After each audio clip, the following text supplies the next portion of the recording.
avunu kani mina hini o kalani. He avunu kani mina hini o kalua. Pela mai e mukawa e horo I kalima. Eli kap. Eli no ke ku no ke hele no ke kalawai a ke akua. E kau ola e ke akua. E nana I ka mau pula. E ka bohai. Oi o kaniu. E kanu I ka awa e kane. E ola kama ka peho o ka aina. Como e ino e kane. Melon. So the reason that we're conducting a blessing to start this whole process off is that it is such a special site in many ways, in cultural ways, in spiritual ways, in historical ways, and in environmental ways.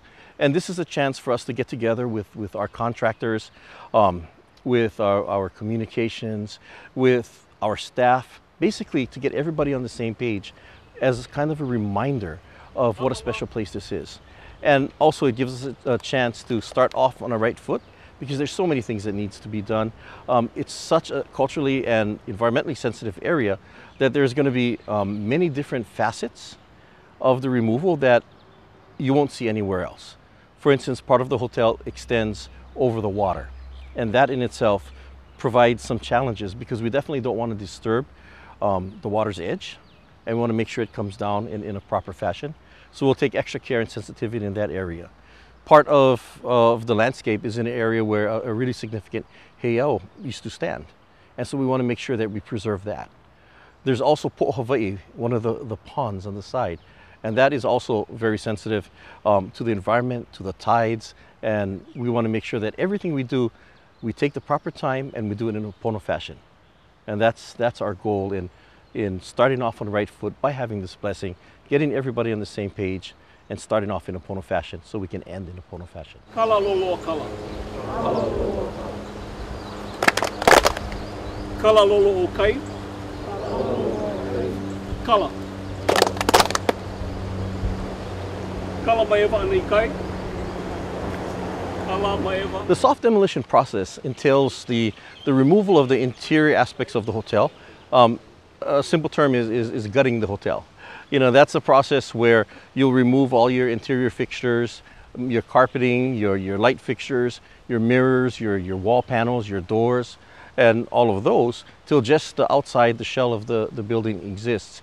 Now, being that Keauhou Makai is such a special place in its history and its sensitivity to the environment, we want to make sure that we do things right.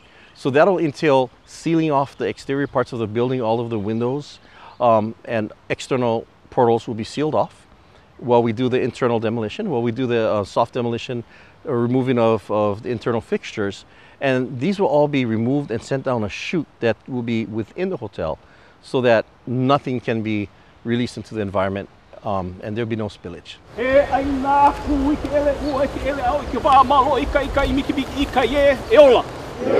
So the hard demolition will begin we're hoping really shortly after the soft demolition concludes. In order to get the hard demolition done, we do need to obtain permits. And in order to get these permits, what we need to do is we have already submitted our 3 plans to the State Historic Preservation Division, SHPD for short. That's our burial treatment plan, our archaeological monitoring plan, and our archaeological preservation plan. And we need all 3 of those to be accepted and approved by SHPD in order for us to obtain the necessary permits to bring the hotel down. Now, we're really grateful that we've gotten approval of our burial treatment plan, and we look forward to SHPD finishing up their review and approving the other 2 treatment plans so that we can move on to the next phase.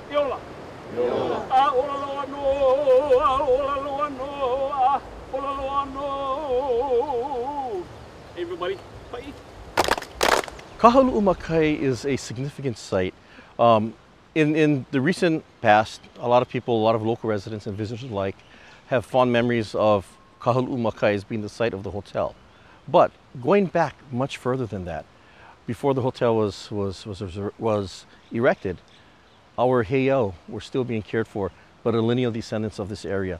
And even through the time of the hotel, they've kept up their ties because this is such a special place.